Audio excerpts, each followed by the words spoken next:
Je suis chilien et j'ai de l'esprit, pourrait-on fredonner aujourd'hui sur France Culture. En 1980, on fredonnait moins. Les militaires instauraient une nouvelle constitution. J'avais 8 ans. J'écoutais avec mon père en cachette les émissions de Radio Moscou pour le Chili. Je savais qu'il fallait fermer sa gueule. Le mot politique était interdit. Le général Pinochet, notre président de la République, allait publier Politica, Politiquería y Demagogia. À la télé, on disait beaucoup de bien de lui. Il avait sauvé le pays du chaos marxiste.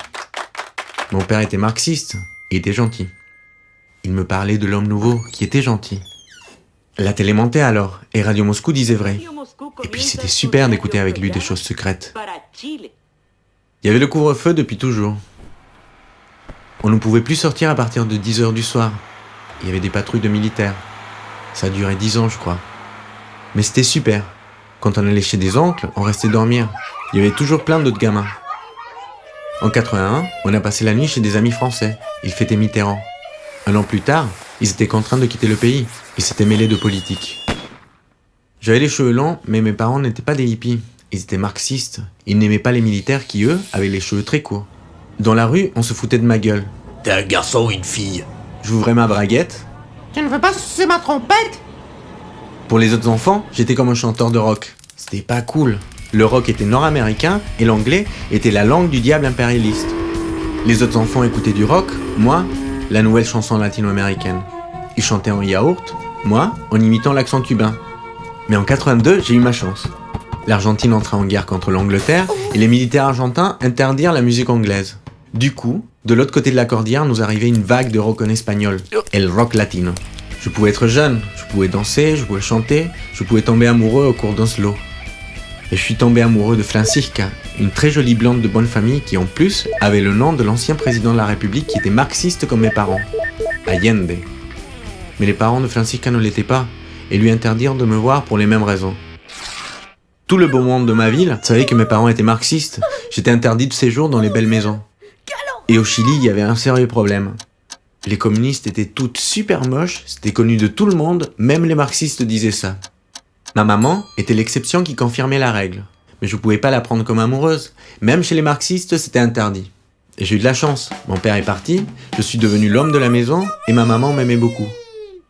De temps en temps, je rendais visite à mon père dans une autre ville. Il était veilleur de nuit dans une usine de produits laitiers. C'était la fête, je mangeais des yaourts comme un fou, alors que c'était trop cher à la maison, il n'y en avait jamais. Et pareil, quand je passais à côté des énormes barriques de yaourts qui se préparaient, je crachais dedans. C'était les riches qui allaient manger mon molar. Ou moi, quand je viendrais rendre visite à mon père. Mais je m'en foutais. J'aimais bien mes molars.